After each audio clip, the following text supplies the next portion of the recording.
Gloria Laus et honor tibi sit, Rex Christe Redemptor.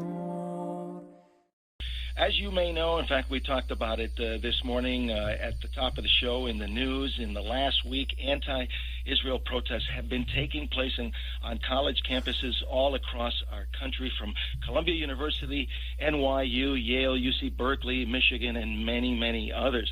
We've seen the hate and violence taking over our streets, and hundreds of young Palestinian protesters being arrested.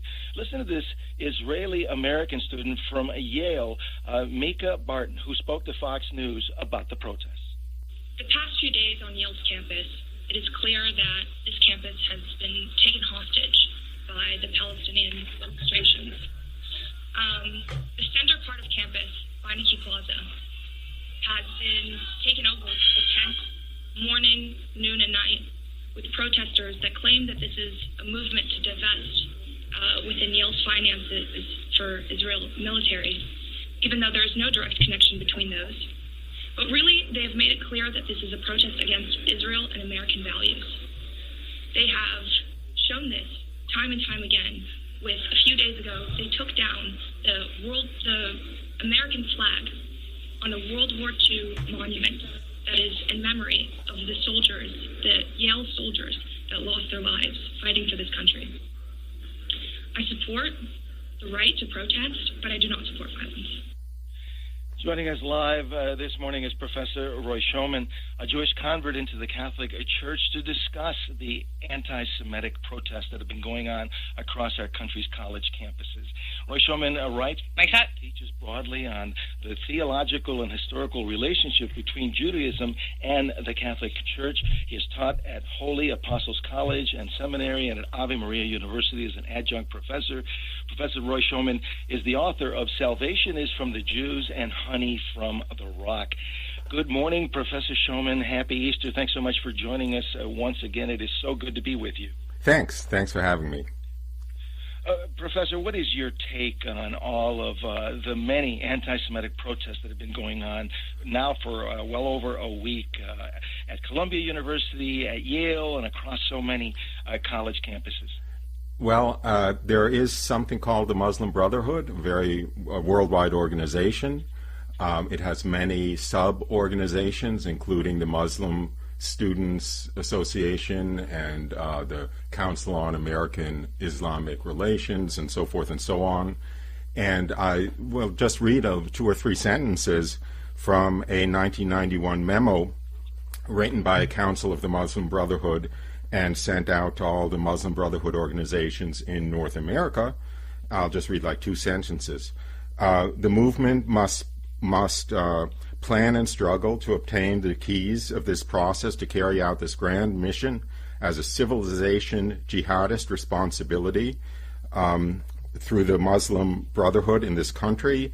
The process is a civilization jihadist process with all that the word means. Their work in America is a kind of grand jihad in eliminating and destroying the Western civilization from within, so that it is eliminated and God's religion is made victorious over all other religions. The Muslim Students Association has chapters on over 600 campuses in the United States, and it's well funded by the Persian Gulf states. And what you see, as a matter of fact, that audio clip, actually she implicitly made it clear that this was coming from these student associations, which are basically an outreach of the Muslim Brotherhood. This is their plan. This is what they're trying to do. It is by design. It's not an accident. It's well funded. We see, some of the tents. They all have the same logos on them all over the place. It's hard for one to wrap your mind around seeing so much blatant hatred towards the Jewish people. I just don't understand that kind of hatred towards the Jewish people, the hatred that is intimidating so many students that they're worried and afraid for their very lives. Some of that comes from Islam itself. I mean, Mohammed is quoted as saying, "Kill any Jew who comes into your power," and that the day of resurrection won't happen until all the Jews are killed. Muhammad's chief enemy during his life were the Jews, and he, according to Islam, he was assassinated by a Jewish woman.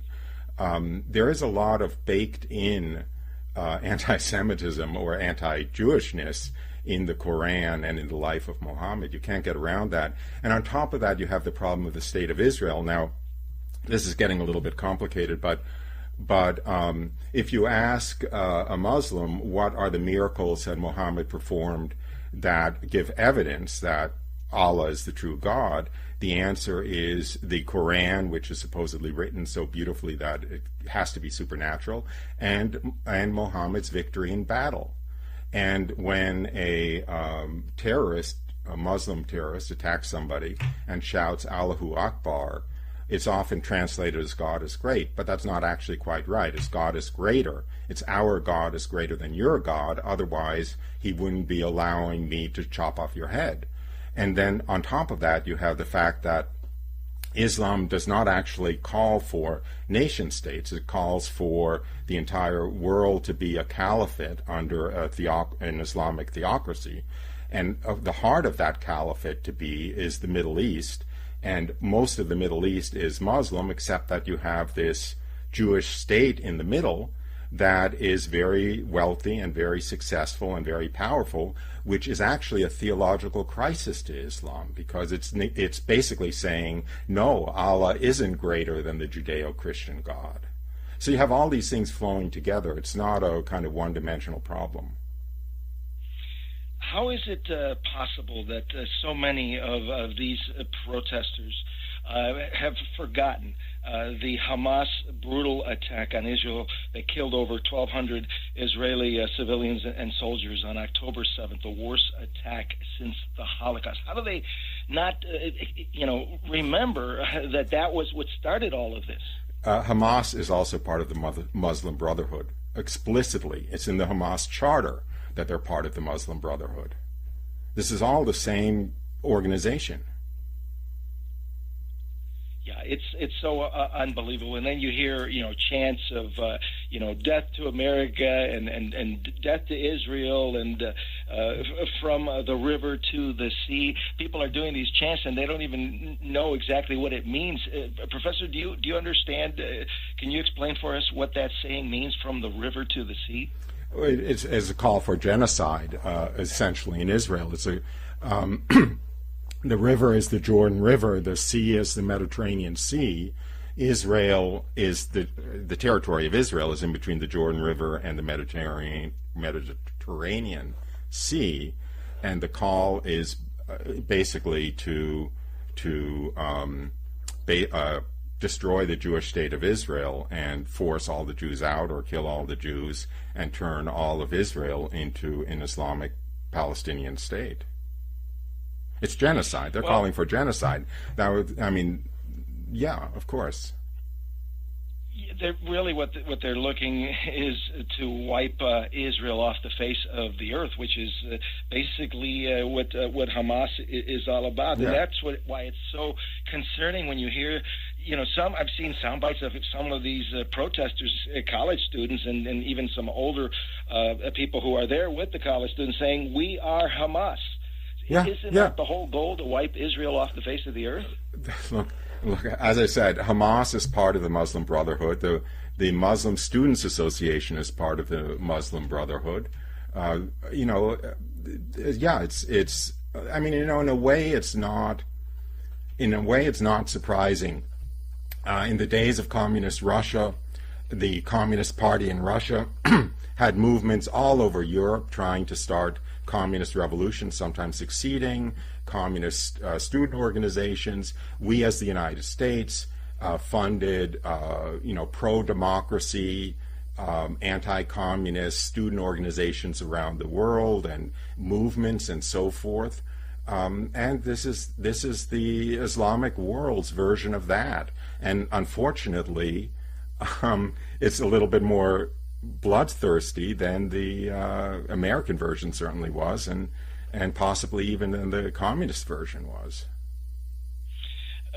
Professor Shulman, what goes through your mind when you see the way that the mainstream media has been reporting on these demonstrations going on at Columbia, Yale, and now in around 50 different college campuses across our country? Do you think that they're actually playing into and stirring the fire even more just by giving so much attention to these protests? I can't answer that because I don't follow the mainstream media. I'm sorry. Yeah, well, I can tell you firsthand. It's just it's out there. It's all over the place, and unfortunately, it seems like the mainstream media seems to really show a side that is understanding to the Hamas perspective. Well, it's amazing that, as you pointed out several times, that the mainstream media's focus is so much on any civilian deaths in Gaza, and even the treatment of the Hamas terrorists that Israel captures and how well they're treated or not in jail, and completely forgetting about the Israeli hostages who are still being tortured daily. Most of them are probably dead by now, starved, raped daily, and so forth. They're completely invisible, but God forbid that there should be in urban warfare a civilian death, and it's the end of the world. I agree with you. It's pretty bizarre. Do you see any similarity with what's happening right now on these college campuses? Is it reminiscent of Antifa and the Black Lives Matter movements from a few years ago, that so-called Summer of Love? I think so too. I think it is. I think that what you have is you have a lot of useful idiots, as I think it was a communist leader once called them. In other words, just idealistic college students who don't know very much about the situation and are kind of recruited and propagandized by the, I don't know what to call it, by the instigators. So the majority of these college students, I think, are those useful idiots. And then you have the organizers, just like you had with what was called Occupy Wall Street or Antifa or something, that are taking advantage of the useful idiots and trying to make a kind of a pseudo grassroots but really astroturf army out of them. For you, a professor, as a Jewish convert to the Catholic faith, to Christianity, what are your thoughts on how to deal with these protests and all the violence that's been going on? I think that there's a real big problem if we are not willing to acknowledge that Islam is not a peaceful religion by nature. It never has been. Its spread throughout the world has been through warfare or planned migration, hijra. It's intrinsically expansionist by force, and if we pretend that we can all get along and we can treat it with kid gloves, we're really sealing our fate. What about for everyday Catholics and our listeners? What should our attitude be towards the Jewish people, especially when you consider the Jewish roots of our Catholic faith? Well, I think our attitude should be towards everyone to pray that they get to heaven. And since I might be interpreted as being making some critical comments about Muslims, it's not true. If I'm right about Islam and that it is an intrinsically diabolical religion, Muslims are the primary victims of it. We want the salvation of every human soul, including every Muslim soul. And that's what we should be praying for, whether it's a Jewish soul or a Catholic soul or a Muslim soul. And if Islam is really designed to kind of consign people to hell, then the Muslims are really the victims of Islam. We're not the victims of the Muslims per se.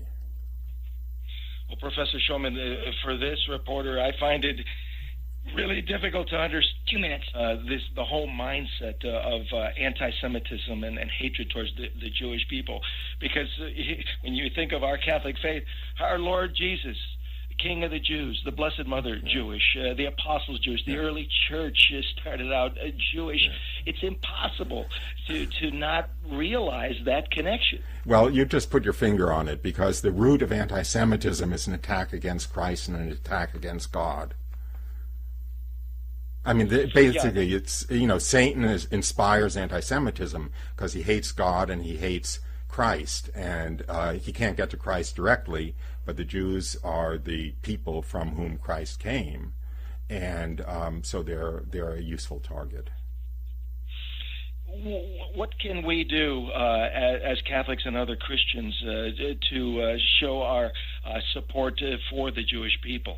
Well, I titled my first book "Salvation is from the Jews." I think that we should be conscious of the fact that Jesus did spring from Judaism, and Judaism was a God-designed religion.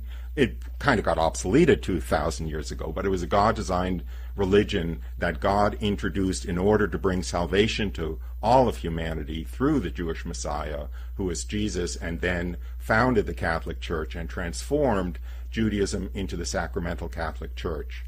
And we should see all of that in the context of maintaining a respect and almost like a little bit of reverence, perhaps, for the election of the Jewish people that enabled all of this to come about. And in this 3-year period of Eucharistic revival that the bishops have called for, we have to remember that the very holy Eucharist that we love so much is the Passover fulfilled. Exactly. By the way, happy Passover. Chag Sameach. Today is the second day of Passover. Well, thank you to all of any of our Jewish listeners who may be Catholics and other Christians as well. Where can our listeners learn more about all the great work that you have done? I have a YouTube channel, Jewish Catholic, all one word, and most of my work now is on YouTube. I also have a website, salvationisfromthejews.com. And my book, salvationisfromthejews.com, Salvation is from the Jews, is a very useful background to this whole issue of the genuine relationship between Judaism and the Catholic Church. Professor Roy Schoeman, thank you so much for being with us. Really appreciate it. Thank you. Thanks for having me. Gloria laus et honor tibi sit, Rex Christe Redemptor,